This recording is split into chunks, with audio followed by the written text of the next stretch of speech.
नमस्कार, मैं डॉक्टर अमिताभ सिंह। सबसे पहले आप सभी का हृदय से धन्यवाद देता हूं। जो प्यार, जो सम्मान आपने मेरे कॉन्ट्रैक्ट के introduction I love you model पे दिया, इसके लिए आपको हृदय से बारंबार धन्यवाद।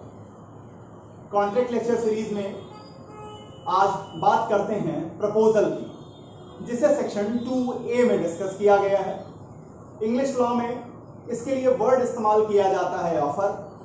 इस लेक्चर में ये देखते हैं कि क्या ऑफर की जो डिफिनीशन पोलक ने दी और बाकी विद्वानों ने दी उसमें, और इंडियन कॉन्ट्रैक्ट एक्ट के सेक्शन 2A में डिस्कस किए गए प्रपोजल में क्या दोनों चीजें सिनोनिमस हैं या दोनों में कोई डिफरेंस भी है। फिर प्रपोजल को लेकर के क्या क्या इंग्रेडिएंट हैं, क्या इसके रूल्स हैं, कितने तरीके के ऑफर हो सकते हैं, और offer and invitation to offer में क्या डिफरेंस है। इन बातों को लेकर यह लेक्चर सेंट्रलाइज किया गया है। शुरू करते हैं प्रपोजल। अगर हम सेक्शन 2A को देखें इंडियन कॉन्ट्रैक्ट एक्ट के, और इंग्लिश लॉ में इसके लिए जो वर्ड यूज किया जाता है उसे कहते हैं ऑफर। तो यहां प्रपोजल की जो मीनिंग है वो सिनोनिमस के तरीके से इस्तेमाल होती है ऑफर के साथ। पहली बात उठती है कि आखिर ऑफर को डिफाइन कैसे किया जाता है, ऑफर की क्या डिफिनीशन इंग्लिश लॉ में इंग्लिश विद्वान दे रहे हैं। पोलक कहते हैं ऑफर के लिए, according Pollock,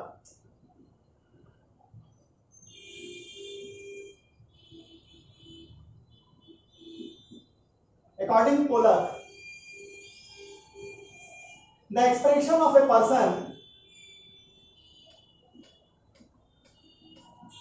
the expression of a person's willingness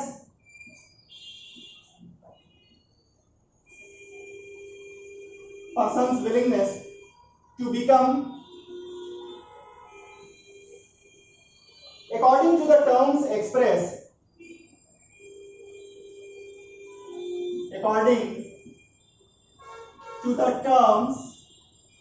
expressed,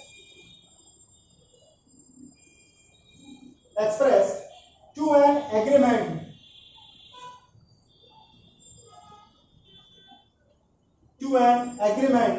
is called an offer. अब अगर हम पोलक की इस डिफिनीशन को देखें जो उन्होंने ऑफर के लिए कही, तो यहां बात निकल के आती है कि यहां एक्सप्रेशन इंपॉर्टेंट है किसी व्यक्ति का। वो एक्सप्रेशन किस बात का होना चाहिए? तो कहता है कि विलिंगनेस हो। विलिंगनेस किस बात के लिए है? तो विलिंगनेस है terms express become part of an agreement. किस चीज की विलिंगनेस है? जो एक्सप्रेस टर्म्स बताए जा रहे हैं उस पर एक व्यक्ति जब अपनी विलिंगनेस दिखाए कि वो उस एग्रीमेंट का पार्ट बनना चाहता है, तो पोलक कहते हैं कि वो व्यक्ति जो विलिंगनेस सिग्निफाई कर रहा है उसे हम ऑफरर कहेंगे, और जो वो सिग्निफाई कर रहा है इसे हम ऑफर कहते हैं। अब हम इंडियन कॉन्ट्रैक्ट एक्ट के सेक्शन 2A को देखते हैं कि आखिर सेक्शन 2A प्रपोजल के विषय में क्या डिफिनीशन देता है। सेक्शन 2A कहता है, सेक्शन 2A ये कहता है when one person signifies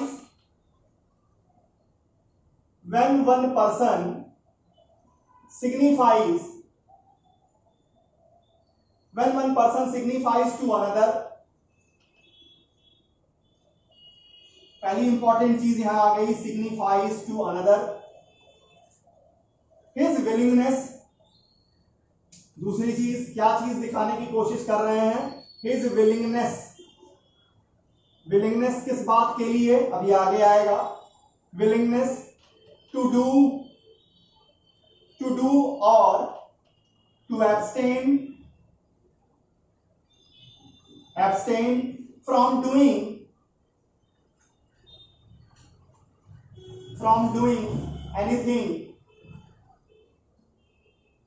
anything with a view. किस लिए दिखा रहे हैं?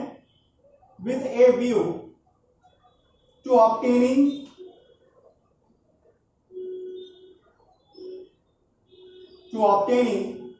the assent of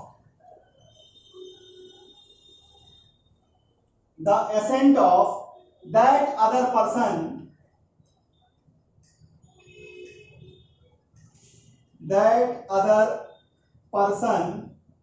to such act or refrain, he is said to make a proposal.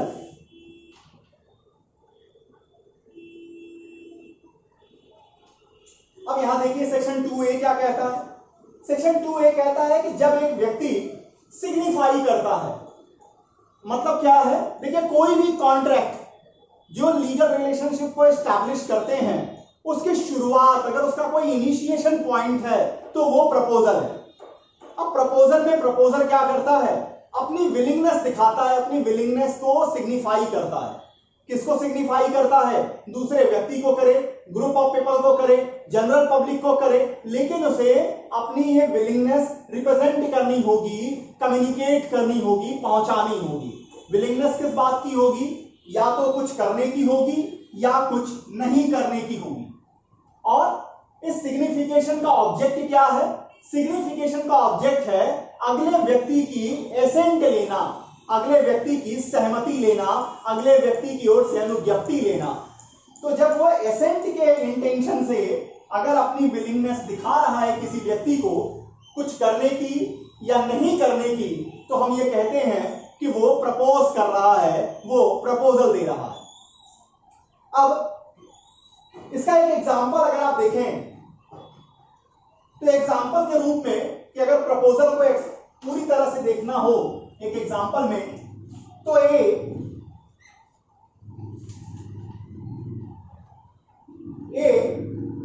B को एक ऑफर करता है, बी को ऑफर करता है किसके लिए, purchase my house at 19 lakhs। A B को ऑफर करता है कि आप मेरा मकान 19 लाख रुपए में खरीद सकते हैं, ये वो ऑफर बी को कर रहा है। अब यहां क्या है, ए अपनी विलिंगनेस दिखा रहा है, किस चीज की विलिंगनेस है, कि वो अपने मकान को सेल करना चाहता है बी को। और ये सिग्निफाई वो कैसे कर रहे हैं, एक्सप्रेस कर रहे हैं, इस बोल के कर दे रहे हैं, पोस्ट के माध्यम से सिग्निफाई कर रहे हैं। ये करने के पीछे बी का ए का इंटेंशन क्या है, ए का ऑब्जेक्ट क्या है, ए का ऑब्जेक्ट है बी की एसेंट को हासिल करना। बी की एसेंट को हासिल करने के लिए ही ए अपनी विलिंगनेस को रिप्रेजेंट कर रहे हैं, सिग्निफाई कर रहे हैं। तो ए ने क्या किया, हम कहते हैं अकॉर्डिंग सेक्शन 2A कि ए ने प्रपोजल दिया है, ए ने ऑफर किया है, ए ने ऑफर किया। तो ऑफर का मतलब, प्रपोजल का मतलब, प्रपोजल का मतलब कि जब भी कोई व्यक्ति जो भी उसकी विलिंगनेस है, जो वो कुछ करना चाहता है या नहीं करना चाहता है, अगर ये बात वो दूसरे व्यक्ति को सिग्निफाई कर रहा है, बता रहा है, और बताने के पीछे का उसका इंटेंशन, उसका ऑब्जेक्ट ये है कि अगला व्यक्ति उस पर अपनी एसेंट दे, तो पहला व्यक्ति प्रपोज कर रहा है, ये कहा जाता है। अब अगर आई लव यू मॉडल जिसको कल इंट्रोड्यूस किया, अगर उसमें ही इस चीज को फीड कर दें कि एक गर्ल बी को बोल करके या लेटर के माध्यम से आई लव यू लिख के दे रहे हैं, तो अब ये क्या कर रहे हैं, ए जो है वो सिग्निफाई कर रहा है अपनी विलिंगनेस। कौन सी विलिंगनेस, कि I am ready to love you. और ये विलिंगनेस वो क्यों दिखा रहा है बी को, ताकि बी की एसेंट हासिल हो, बी अपनी ओर से अपनी सहमति दे। तो यहां भी ए क्या कर रहा है, ए प्रपोज कर रहा है। अब प्रपोजल के कुछ इंग्रेडिएंट्स को देखते हैं कि क्या क्या इंग्रेडिएंट्स होते हैं एक प्रपोजल के। तो इंग्रेडिएंट्स ऑफ प्रपोजल,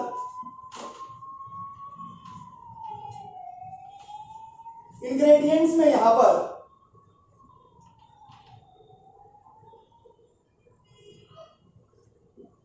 पहला इंग्रेडिएंट है टू पर्सन। क्या मतलब है इसका? इसका मतलब है कि प्रपोजल आप अपने आप को नहीं कर सकते। एक व्यक्ति खुद को प्रपोज नहीं कर सकता, खुद को ही प्रपोजल नहीं दे सकता। प्रपोजल देने के लिए कम से कम आपके पास दो लोग होने चाहिए, एक जो प्रपोज कर रहा है और दूसरा जिसको प्रपोज किया जा रहा है। ऐसा नहीं होगा कि आप आई लव यू अपने आप को ही बोलते रहिए। ये बात सही है, स्पिरिचुअली ये बात बिल्कुल सही है कि सबसे ज्यादा आप अपने आप को ही प्यार करते हैं। लेकिन जब हम पॉजिटिव लॉ की दुनिया में आते हैं, जब हम कॉन्ट्रैक्ट की दुनिया में आते हैं, तो यहां कम से कम दो लोग चाहिए। तो प्रपोजल की पहली जो शर्त है वो है टू पर्सन्स की। अपने आप को आप प्रपोज नहीं कर सकते, दो लोग होने चाहिए।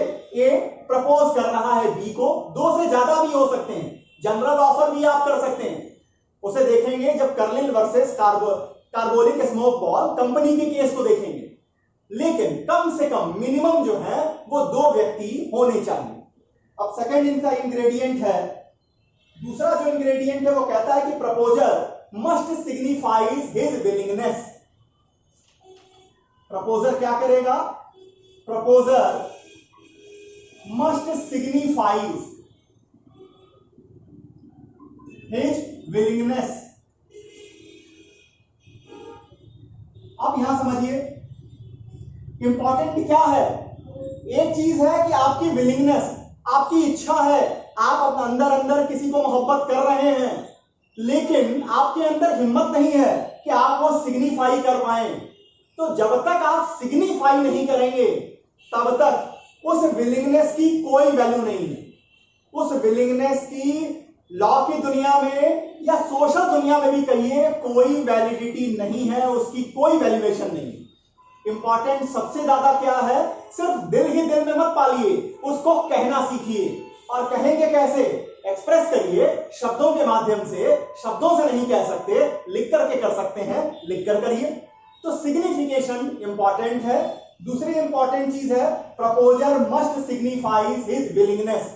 अब तीसरी इंपॉर्टेंट चीज आएगी विलिंगनेस। किस बात को लेकर, क्या चीज को लेकर के विलिंगनेस है? तो विलिंगनेस टू डू समथिंग और refrain from doing something. Refrain to do something. चौथा, ये किसको कहा जाएगा? इट मस्ट मेड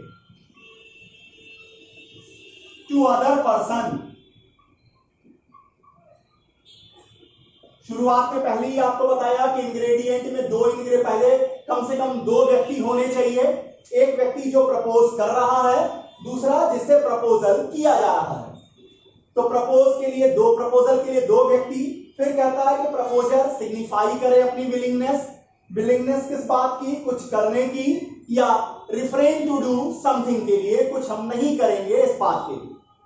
फिर कहता है कि ये it must made to other person. ऐसा नहीं कि आप अपने ही अंदर रखे हुए हैं कि एक्स आएंगे तो हम ये कहेंगे, एक्स के साथ हमें ये रिलेशनशिप बनानी है, एक्स के साथ हमें यहां तक जाना है। इसका कोई फायदा नहीं है जब तक आप सिग्निफाई नहीं करेंगे अदर पर्सन को, एक्स को। जब तक आप सिग्निफाई नहीं करेंगे तब तक उसमें किसी भी कॉन्ट्रेक्चुअल रिलेशनशिप को इस्टैब्लिश नहीं किया जा सकता है और आगे चल के आप शिकायत भी नहीं कर पाएंगे। अब पांचवी इंग्रेडिएंट कहता है कि जो आपने अपनी विलिंगनेस दूसरे व्यक्ति को बताई है उसका ऑब्जेक्ट क्या है? ऑब्जेक्ट है to take assent of such person,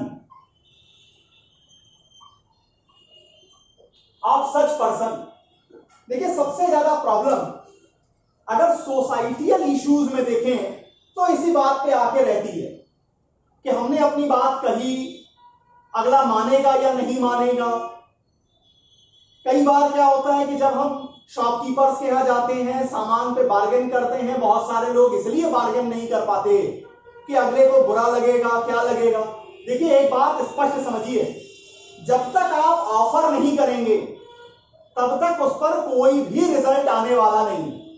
आप ऑफर करिए, दो ही इसके परिणाम हो सकते हैं।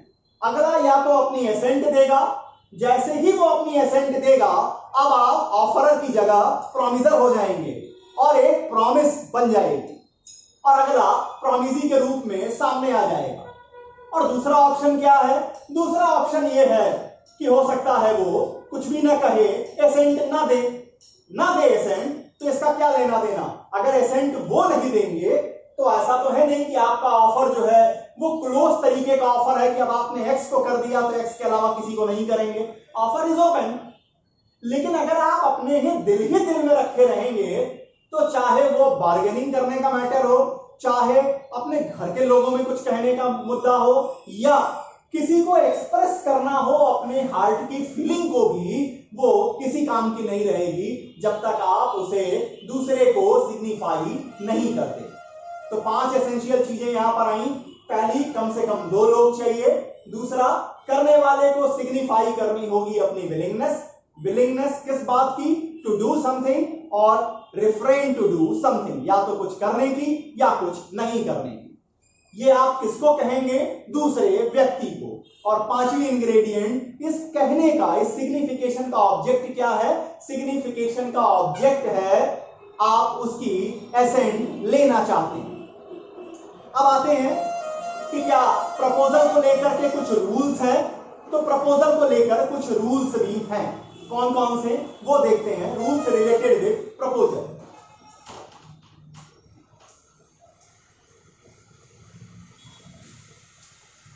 Rules related with proposal.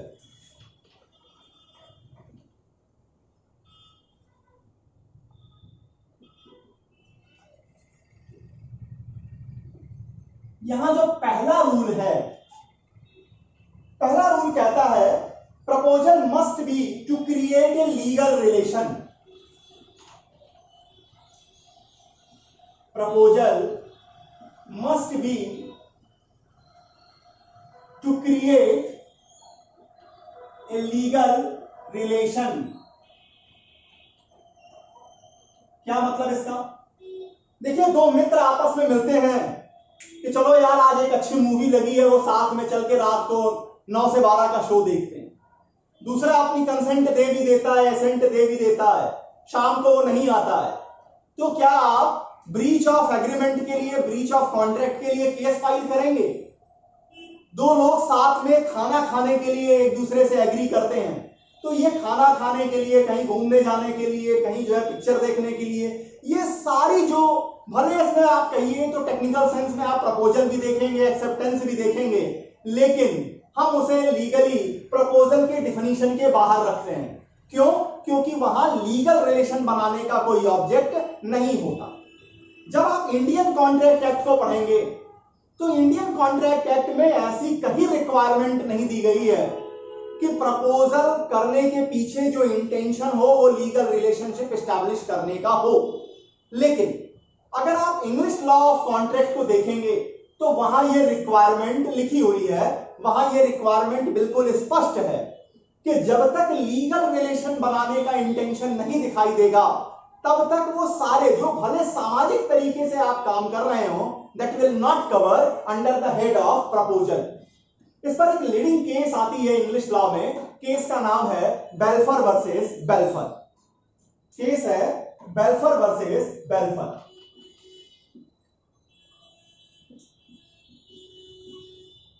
क्या हुआ था इस केस में? यहां बेल्फर और उनकी वाइफ मिसेस बेल्फर दोनों लोग सिलोन में रहते थे।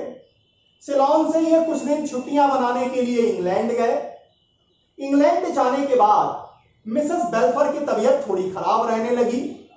तो जब छुट्टियों का टाइम ड्यूरेशन खत्म हो गया तो मिसेस बेल्फर को फिर भी अपने हेल्थ को रिकवर करने के लिए, अपने मेडिकेशन के लिए उन्हें इंग्लैंड में रुकना पड़ा। पति ने वादा किया कि वो हर महीने 30 पाउंड मिसेस बेल्फर के मेंटेनेंस के लिए, उनकी दवा के लिए, उनके बाकी एक्सपेंसेस को मीट करने के लिए भेजते रहेंगे। और मिस्टर मिसेस बेल्फर जो है वो सिलोन वापस आ गए। कुछ दिनों तक चलता रहा, पति पैसा भेजते रहे और पत्नी उसका इस्तेमाल करती रही। लेकिन कुछ दिनों बाद डिस्प्यूट हुए, पति ने पैसा देना बंद कर दिया। जब पति ने पैसा देना बंद कर दिया तो मिसेस बेल्फर ने सूट फाइल किया कि ये ब्रीच ऑफ एग्रीमेंट है। यहां पर जजमेंट ये आई कि क्या इस एग्रीमेंट को बनाने के पीछे क्या पार्टी का इंटेंशन कोई लीगल रिलेशन बनाने का था। तो कोर्ट ने कहा कि यहां पार्टी का इंटेंशन लीगल रिलेशन बनाने को नहीं था, इसलिए मिसेस बेल्फर को किसी तरह की रेमेडी नहीं मिल पाई। तो इंग्लिश लॉ की पहली रिक्वायरमेंट है कि प्रपोजल क्रिएट करना चाहिए किसी लीगल रिलेशनशिप को। उसके बाद जो सेकंड आता है वो कहता है कि proposal must B a certain one. दूसरी जो इंग्रेडिएंट है वो कहता है सर्टेन वन। क्या मतलब है इसका? इसका मतलब यह कि जो आप प्रपोज कर रहे हैं वो स्पेसिफिक होना चाहिए। ए, अपना मकान सेल करना चाहते हैं, अपना मकान सेल करने के लिए प्रपोज कर रहे हैं, तो ए को स्पेसिफिक करना होगा। ये कौन सा हाउस है, कहां लोकेटेड है, इसकी लोकेशन क्या है, इसकी एरिया कितनी है, इसका प्राइस कितना है। ये सारी चीजें जब तक आप स्पेसिफिक नहीं करेंगे तब तक वो प्रपोजल एक वैलिड प्रपोजल नहीं माना जाएगा। अगर मान लीजिए आप ऐसा प्रपोज कर रहे हैं कि जो प्रपोजल अपने आप में एम्बिगुअस है, जो प्रपोजल क्लियर ही नहीं है, तो वो एक वैलिड कॉन्ट्रैक्ट का बेस नहीं बन सकता। एक वैलिड कॉन्ट्रैक्ट बनाने के लिए एक क्लियर अनएम्बिगुअस प्रपोजल होना जरूरी है। तो सेकंड रिक्वायरमेंट है कि proposal must B a certain one. और नंबर थर्ड कहता है every proposal must be communicated. तीसरी जो चीज है वो कहता है every proposal must be communicated. अब कम्युनिकेशन का क्या मतलब? कम्युनिकेशन का मतलब कि आप अपनी विलिंगनेस को उस आदमी को सिग्निफाई करिए, उस आदमी को सिग्निफाई हो जिसके लिए आप ये विलिंगनेस कर रहे हैं, आप अपनी विलिंगनेस रख रहे हैं। नंबर थर्ड कहता है कि every proposal must be communicated. अब यहां एक प्रश्न खड़ा होता है कि क्या एक व्यक्ति जिसको आपके प्रपोजल की जानकारी नहीं है, क्या वो आपके प्रपोजल को एक्सेप्ट कर सकता है? यह प्रश्न खड़ा हुआ लालमन शुक्ला वर्सेस गौरी दत्त के केस में। केस का नाम था लालमन शुक्ला वर्सेस गौरी दत्त, और जस्टिस थे जस्टिस बनर्जी।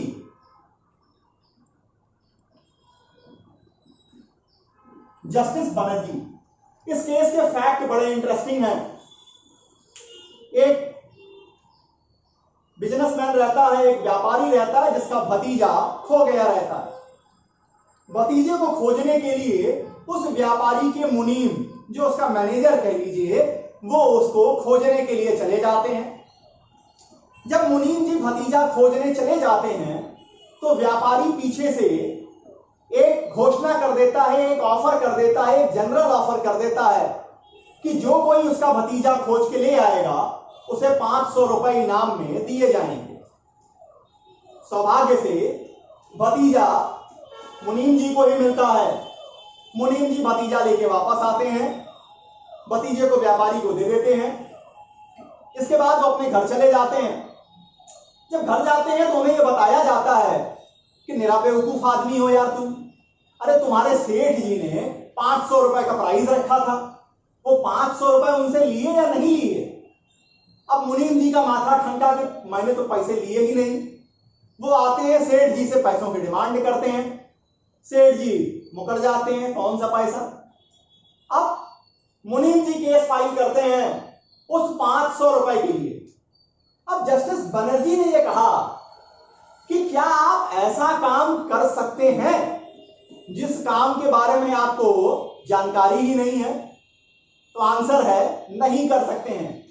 तो कहने का मतलब कि प्रपोजल का जब तक कम्युनिकेशन नहीं होगा, प्रपोजल के बिना जानकारी के आप प्रपोजल को एक्सेप्ट नहीं कर सकते। तो लालमन शुक्ला वर्सेस गौरी दत्त के केस में जस्टिस बनर्जी ने यह फैक्ट एस्टैब्लिश किया, यह रूल एस्टैब्लिश कर दिया कि प्रपोजल के एक्सेप्ट होने के लिए, उसको प्रॉमिस में बदलने के लिए एक और रिक्वायरमेंट जरूरी है कि वो प्रपोजल की जानकारी आपको होनी चाहिए। अगर आप एक्सेप्ट करने जा रहे हैं तो बिना प्रपोजल की जानकारी के आप किसी प्रपोजल को एक्सेप्ट नहीं कर सकते। तो यहां भले ही मुनीम जी ने भतीजे को खोजा था, लेकिन उन्हें रेमेडी नहीं मिल पाई क्योंकि उन्हें प्रपोजल की जानकारी नहीं। अब आते हैं कि प्रपोजल कितने तरीके के होते हैं, क्लासिफिकेशन ऑफ ऑफर्स कितने होते हैं, कौन कौन तरीके के ऑफर हो सकते हैं, इसे देख लेते हैं। अगर हम क्लासिफिकेशन देखें ऑफर का, तो क्लासिफिकेशन में देखेंगे तो समझ में आएगा कि एक ऑफर को हम कहते हैं एक्सप्रेस ऑफर, दूसरे को कहते हैं इंप्लाइड ऑफर, एक और तरीके का ऑफर होता है जिसको कहते हैं क्रॉस ऑफर, एक और तरीके का ऑफर होता है जिसको हम कहते हैं काउंटर ऑफर। एक एक करके देखते जाते हैं कि आखिर ये क्लासिफिकेशन में डिफरेंशिएशन कहां पर है। क्लासिफिकेशन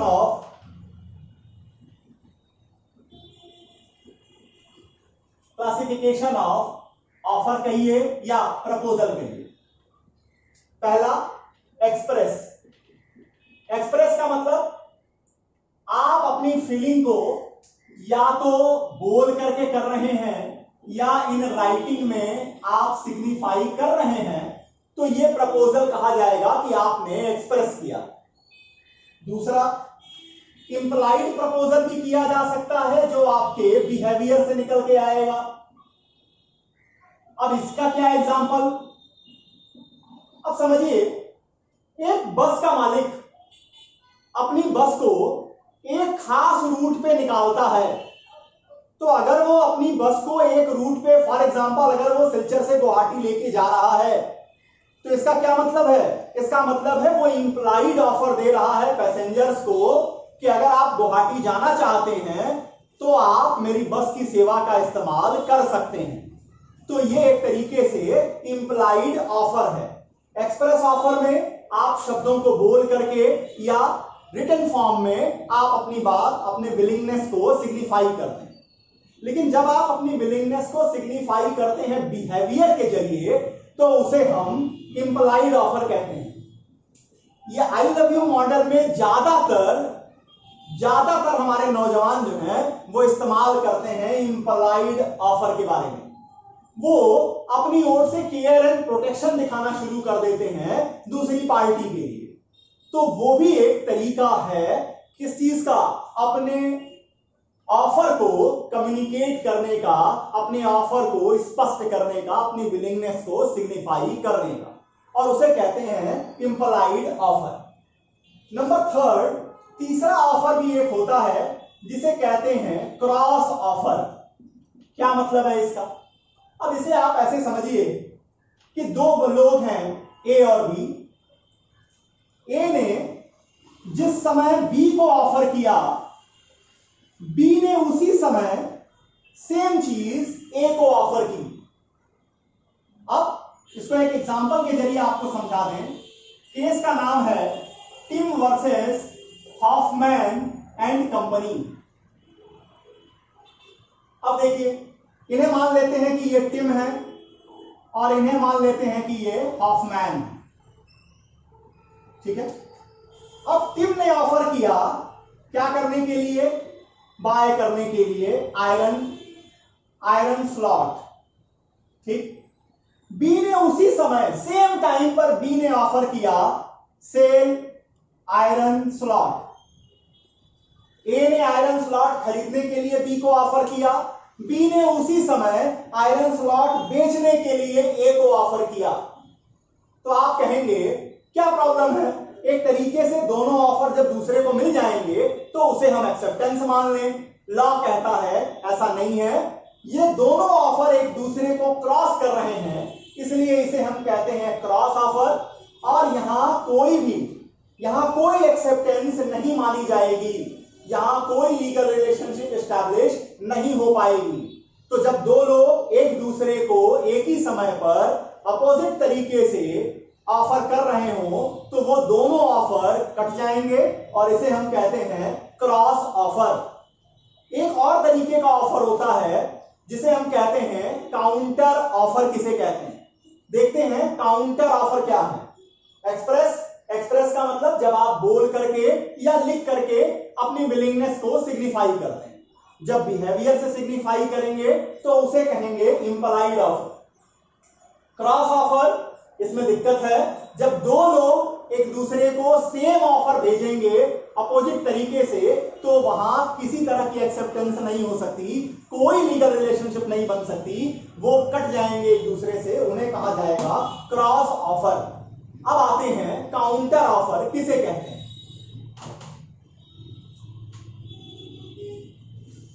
काउंटर ऑफर,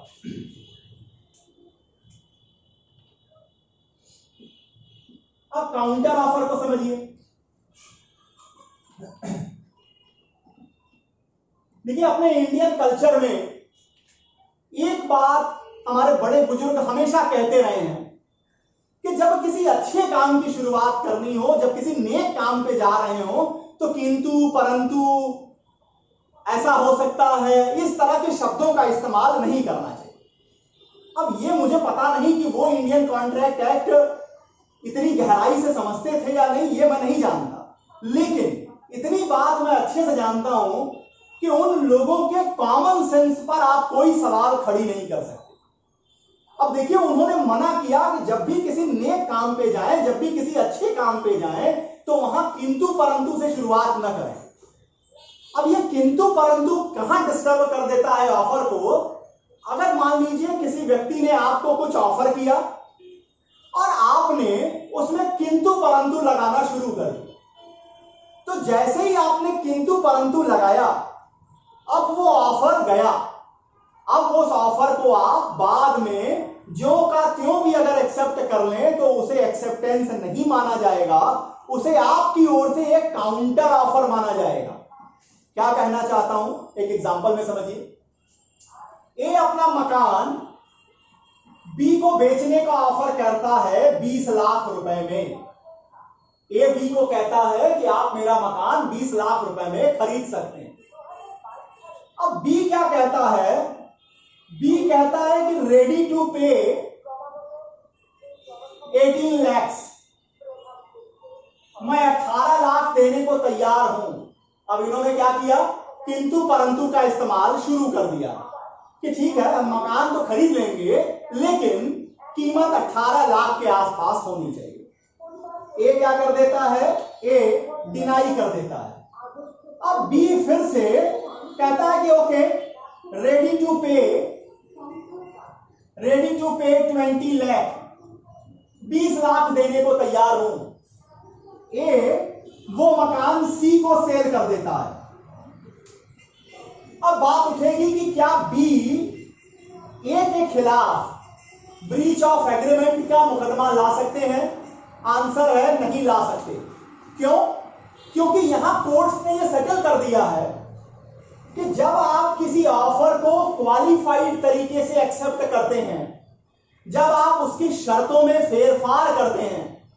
देखिए वो पुराना एक गाना भी है, प्यार में शर्त होती नहीं मगर तुमने शर्तों पे प्यार किया। तो याद रखिएगा कि जब आप किसी ऑफर की शर्तों में फेरफार करते हैं, कंडीशन में चेंज करते हैं, अपनी ओर से कुछ किंतु परंतु लगाते हैं, तो अब ये एक्सेप्टेंस नहीं हो सकता। अब ये आपकी ओर से किया गया काउंटर ऑफर हो जाएगा। अब इसे लॉ आपके साइड से काउंटर ऑफर मानेगा। और अब भले आप रेडी टू पे 20 लाख आपने कह दिया हो, ये भी क्या माना जाएगा, ये भी काउंटर ऑफर ही माना जाएगा। अब ए के पास ये राइट आ जाएगा कि वो एक्सेप्ट करे या न करे। ए ने क्या किया, ए ने वो मकान सी को सेल किया। अब आपके पास कोई रेमेडी नहीं अवेलेबल होगी। तो इसलिए अगर ऑफर आपको किया जा रहा है तो ऑफर को टटोल लीजिए, शर्तों को समझ लीजिए, और जब एक्सेप्ट कीजिए तो एक्सेप्टेंस इन टोटलिटी कीजिएगा।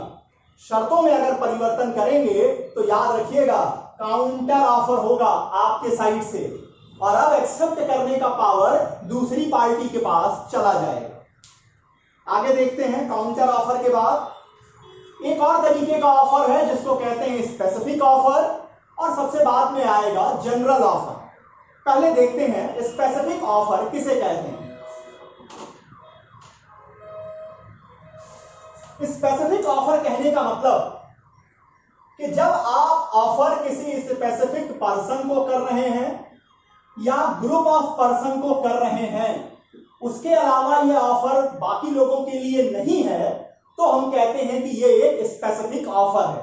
जैसे ए ने बी को अपना मकान 20 लाख रुपए में सेल करने के लिए, मतलब बी को उसने कहा कि आप मेरा मकान 20 लाख रुपए में खरीद सकते हैं। ये किसका कैसा ऑफर है, ये एक स्पेसिफिक ऑफर है। किसको किया जा रहा है, बी को किया जा रहा है। एक्सेप्ट कौन करेगा, एक्सेप्ट करेगा नहीं करेगा ये पावर प्रिविलेज केवल और केवल बी के पास है। तो इस ऑफर को हम कहेंगे स्पेसिफिक ऑफर है। अब वहीं दूसरी ओर जनरल ऑफर किसे कहेंगे। जनरल ऑफर करने का मतलब है कि जब ये जनरल पब्लिक के लिए खोल दिया जाए ये ऑफर, तो इसे हम जनरल ऑफर कहेंगे। कोई एग्जांपल है Carlill versus carbonic smoke ball company. काफी इंपॉर्टेंट केस है और बड़ी ही इंटरेस्टिंग केस है। हुआ क्या था, कार्बोनिक स्मोक बॉल कंपनी दवा बनाने वाली एक कंपनी है। इस दवा बनाने वाली कंपनी ने एक दवा बनाई और उसका एडवर्टीजमेंट किया और कहा कि हमारी दवा का यहां जो तरीका बताया जा रहा है इस्तेमाल करने का, अगर 2 हफ्ते तक आपने इस दवा का उसी तरीके से इस्तेमाल किया तो आपको फ्लू नहीं होगा, और अगर आपको फ्लू हो जाएगा तो कंपनी आपको 100 पाउंड का भुगतान करेगी। The company will bound to pay you 100 pound. और अपनी बात को और ज्यादा वजन देने के लिए, गारंटी करने के लिए, कार्बोनिक स्मोक बॉल कंपनी ने कहा कि एलियांस बैंक में कंपनी ने 1000 पाउंड जमा कर दिया है। अब कर्लिन ने वो दवा खरीदी, उस दवा का इस्तेमाल किया, लेकिन उसके बाद में उन्हें फ्लू हो गया। अब जब फ्लू हो गया तो इन्होंने 100 पाउंड के लिए दावा खड़ा किया। कंपनी ने बहुत सारे तर्क दिए कि आपने हमारी चीजों को एक्सेप्ट किया, इसकी जानकारी हमें नहीं मिली। कोर्ट ऑफ लॉ ने एस्टैब्लिश किया कि ये एक जनरल ऑफर है, जनरल पब्लिक के लिए है, इसे हम स्टैंडिंग ऑफर भी कहेंगे। ये कर्लिन ने दवा खा ली, तो अगर आपने जो शर्तें बताई, जो तरीका बताया, उस तरीके का इस्तेमाल कर्लिन ने कर लिया है, तो इसका मतलब आपकी चीज एक्सेप्ट हो गई है। और ये साथ में ये स्टैंडिंग ऑर्डर है।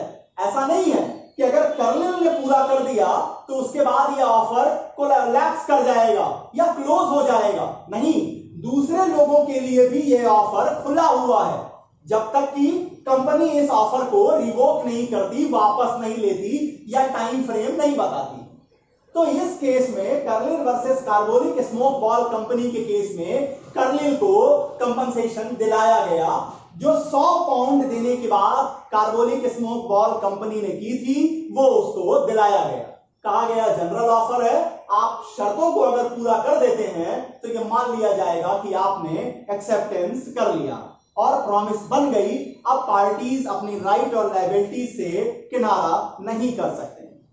अब आते हैं कंपटीशंस में अक्सर ये क्वेश्चन पूछा जाता है कि ऑफर और इनविटेशन टू ऑफर में क्या डिफरेंस है, और ये थोड़ा सा परेशान भी करता है कि ऑफर का मतलब कि जब हम कोई चीज को, जब हम किसी भी सेवा के बारे में या वस्तु के बारे में अगर हम दूसरे को अपनी विलिंगनेस दिखा रहे हैं तो उसे ऑफर माना जाएगा, ये डिफिनीशन कहता है। लेकिन अगर आप दुकानों पे देखिए, जो शोरूम में प्रोडक्ट लगाए जाते हैं उसके साथ प्राइस टैग लगा दिया जाता है, तो अगर कॉमन सेंस की बात करेंगे तो कॉमन सेंस का आदमी कहेगा कि यहां दुकानदार ऑफर कर रहा है। लेकिन यहां पर लीगल सिस्टम्स में थोड़ा डिफरेंस देखने को मिलेगा। कौन कौन सी लीगल सिस्टम? अगर आप कॉमन लॉ कंट्रीज के सिस्टम को देखेंगे तो वहां एक मेथड इस्तेमाल किया जाता है जिसको कहते हैं लेवलिंग मेथड, और वहीं अगर आप सिविल लॉ कंट्रीज की बात करेंगे तो वहां एक मेथड इस्तेमाल किया जाता है जिसको कहते हैं बैक कैलकुलेशन मेथड। क्या होते हैं मेथड? वहां से शुरू करके तब आते हैं कि क्या डिफरेंस है ऑफर और इनविटेशन टू ऑफर में।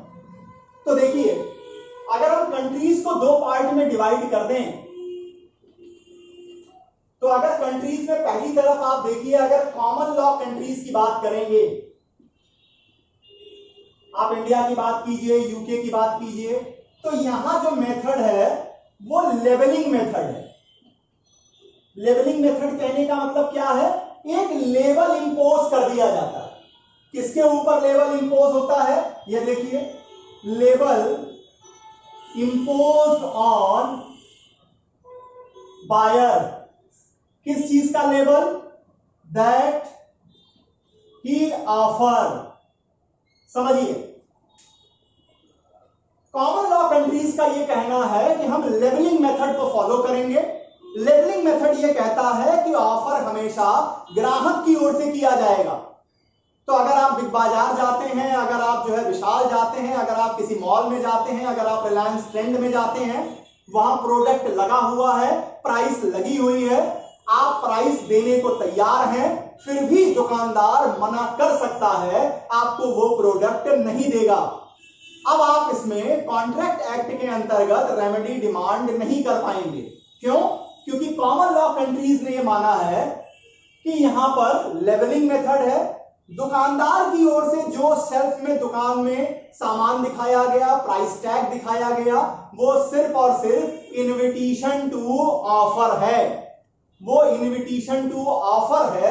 इनविटेशन कहने का मतलब आपको मौका है कि आप ऑफर कर सकते हैं। स्वीकार करना नहीं करना ये दुकानदार के हक में चला गया जब हम कॉमन लॉ कंट्रीज की बात कर रहे हैं। अब जरा आते हैं सिविल लॉ कंट्रीज में क्या है।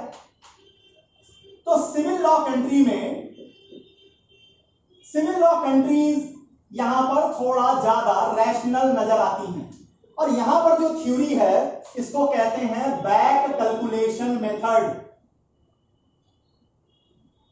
बैक कैलकुलेशन मेथड, ध्यान दीजिएगा। बैक कैलकुलेशन मेथड कहता है कि अगर शॉपकीपर ने दुकान में अपने सामान दिखाया, प्राइस टैग लगाया, तो जब तक सामान उसके स्टॉक में अवेलेबल है, ध्यान दीजिए, जब तक सामान उसके स्टॉक में अवेलेबल है तब तक शॉपकीपर माना जाएगा कि शॉपकीपर ऑफरर है, शॉपकीपर ऑफर कर रहा है। रैशनल सोचिएगा तो civil law countries France, Germany ज्यादा रैशनल तरीके से अपने कॉन्ट्रेक्चुअल राइट और लायबिलिटी को डिस्कस कर रही हैं। भाई, दुकानदार ने जो सामान रखा है वो खुद इस्तेमाल के लिए तो रखा नहीं है, बेचने के लिए ही रखा है। लेकिन कॉमन लॉ कंट्रीज का कहना है कि हम हमेशा यह मान के चलेंगे कि ग्राहक जो होगा, जो बायर होगा, वो प्रपोज करेगा, वो प्रपोजल देगा, और दुकानदार क्या कर रहा है? वो इनविटेशन टू केवल ऑफर दे रहा है। जबकि सिविल लॉ कंट्रीज ने कहा कि नहीं, ऐसा नहीं है। अगर शॉप में आपके सामान है, स्टॉक में आपके पास सामान है और आपने उसको दिखा दिया है, वो सेल करने के लिए आपने दिखाया है, तो आपको माना जाएगा कि आप ऑफरर हैं। हाँ, अगर सामान स्टॉक में नहीं है तब यहां पर ऑफरर वाली बात दुकानदार पे नहीं इंपोज की जाएगी। लेकिन जब तक आपके पास सामान है तब तक शॉपकीपर ही माने जाएंगे कि वो ऑफरर हैं। अब यहां पर दो केस आती है, एक केस है हार्वे वर्सेस फेसी की और दूसरी है मैकफरसन वर्सेस अपन्ना की। इन दोनों केसेस में चूंकि ये दोनों केसेस कॉमन लॉ कंट्रीज की हैं, पहले स्पष्ट कर दे रहा हूं, सिविल लॉ कंट्री की केस नहीं है। इस नजर से समझिएगा क्या हुआ था हार्वे वर्सेस फेसी में और मैकफरसन वर्सेस अपन्ना में। इनविटेशन टू ऑफर का जो मेन झगड़ा है वो सिविल लॉ कंट्रीज और कॉमन लॉ कंट्रीज का है। यहां सिविल लॉ कंट्रीज ज्यादा रैशनल नजर आएंगी। अब आ जाते हैं, केस है आपका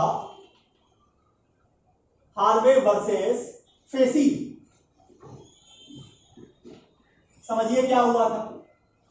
हार्वे साहब ने पोस्ट के माध्यम से दो क्वेश्चन पूछे थे, question number 1, question number 2। Question number 1 क्या था, will you sell your property named Bumper Hall Pen. ये अब ऐसा मत समझिएगा कि ये किसी पेन के बारे में बात हो रही है, ये लैंड का एक प्लॉट था जिसका नाम बम्पर हॉल पेन था। इन्होंने पूछा क्या आप वो बेचेंगे। और क्वेश्चन नंबर 2 था quote minimum price. Minimum price, दो सवाल इन्होंने पूछे कि क्या आप अपनी प्रॉपर्टी फेसी साहब बम्पर हॉल पेन जो आपकी प्रॉपर्टी है आप वो सेल करेंगे, और दूसरा कि इसके लिए मिनिमम प्राइस बताइए। ध्यान दीजिएगा, मिनिमम प्राइस पूछ रहे हैं। अब फेसी की ओर से रिप्लाई आई। रिप्लाई क्या आया, मिनिमम 900 पाउंड, 900 पाउंड की बात आ गई। अब हार्वे साहब ने कहा okay, kindly send title paper. ये भाई साहब चल पड़े। इन भाई साहब ने कहा कि ठीक है हम तैयार हैं, आप एक काम कीजिए टाइटल पेपर भेज दीजिए। फेसी ने डिनाई कर दिया। अब ये चले गए केस लेकर के, और केस पहुंचती है प्रीवी काउंसिल जुडिशियल कमेटी के सामने। अब प्रीवी काउंसिल जुडिशियल कमेटी ने हार्वे साहब को समझाया कि भाई साहब आपने कितने सवाल पूछे थे, आपने 2 सवाल पूछे थे। पहला सवाल क्या था, will you sell your property named Bumper Hall Pen. क्या आप अपनी प्रॉपर्टी बम्पर हॉल पेन को बेचेंगे। क्या अगले ने इसका कोई रिप्लाई आपको दिया। आंसर है नहीं। उसने तो ये कहा ही नहीं कि वो प्रॉपर्टी बेचने को तैयार है या नहीं है। वो बेचने की तैयार का कोई इंटेंशन दिखाई नहीं रहा। आपने दूसरा क्वेश्चन पूछा मिनिमम प्राइस बताइए, तो मिनिमम प्राइस तो वो होती रहेगी जिस पर अगला आदमी बाउंड है आपको बेचने के लिए। अरे आपने एक क्वेरी की, उसने अपनी ओर से रिप्लाई दे दिया मिनिमम 900 पाउंड। तो यहां प्रीवी काउंसिल जुडिशियल कमेटी ने कहा कि फेसी के साइड से जो रिप्लाई दी गई है ये सिर्फ और सिर्फ इनविटेशन टू ऑफर है। ये इनविटेशन है किसके लिए, हार्वे साहब के लिए। अब आप ऑफर करिए और फिर उसके बाद देखा जाएगा कि फेसी उसे एक्सेप्ट करते हैं या नहीं करते। लेकिन इस केस में हार्वे साहब को कोई रेमेडी नहीं मिली, क्योंकि उनके पहले सवाल का फेसी ने कोई जवाब नहीं दिया था। दूसरा जो जवाब भी दिया था वो सिर्फ इनविटेशन का एक मौका दे रहा था हार्वे के लिए। अब दूसरी केस आती है मैकफरसन वर्सेस अपन्ना की।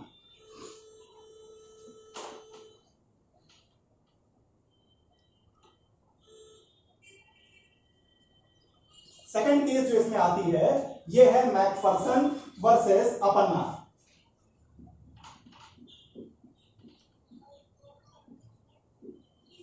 ये और इंटरेस्टिंग केस है। इन्होंने मैकफरसन साहब ने एक ऑफर किया। I am ready to purchase your lodge at 6,000 rupees. 6,000 रुपए में मैं आपका लॉज लेने के लिए तैयार हूं। इन्होंने ऑफर कर दिया। कुछ दिन बाद इन्होंने पूछा, ask whether my offer has been accepted, whether my offer has been accepted। अब क्या हुआ, अब यहां पर एजेंट ऑफ अपन्ना की ओर से अप्लाई आती है। एक रिप्लाई आई किसकी ओर से, अपन्ना के एजेंट की तरफ से। We want accept below 10,000। इन्होंने कहा 10,000 के नीचे हम कुछ भी स्वीकार नहीं करेंगे। इन्होंने कहा आई एम रेडी टू पे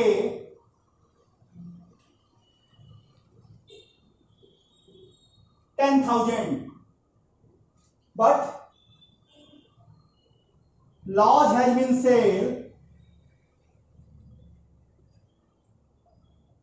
sold to someone else। जिसने की ज्यादा प्राइस दिया, अपन्ना ने वो लॉज दूसरे आदमी को बेच दिया। अब मैफरसन साहब का ये कहना था कि ये ब्रीच ऑफ कॉन्ट्रैक्ट हुआ, उन्हें कंपनसेशन चाहिए।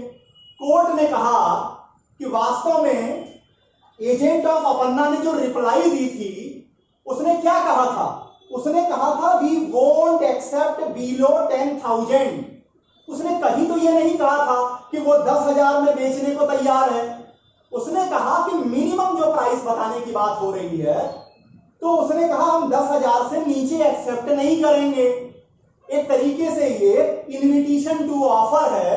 आपको अब अपनी ओर से ऑफर करना था। आपने ऑफर किया रेडी टू पे 10,000, जिसे उसने एक्सेप्ट नहीं किया। तो जब एक्सेप्ट नहीं किया तो किसी तरह की प्रॉमिस नहीं बनी और इसमें कोई रेमेडी नहीं दिलाई गई। तो ये अंतर है ऑफर और इनविटेशन टू ऑफर को लेकर। उम्मीद करता हूं प्रपोजल की सारी बारीकियों को समझाने में मेरा प्रयास सफल रहा। अगर आपको ये मेरा प्रयास पसंद आ रहा है तो आप इस चैनल को लाइक करें, सब्सक्राइब करें, और अगर ये वीडियो आपको किसी और के माध्यम से पहुंचा है तो YouTube channel doctor Amitabh Singh को सब्सक्राइब जरूर करें। कॉन्ट्रैक्ट लेक्चर सीरीज में अगला लेक्चर एक्सेप्टेंस को लेकर के होगा कि एक्सेप्टेंस कैसे किया जाएगा और एक्सेप्टेंस के क्या क्या इसमें डायमेंशंस होंगे, और उस लेक्चर में ये बात उठेगी साथ ही में कि रिवोकेशन कैसे किया जा सकता है।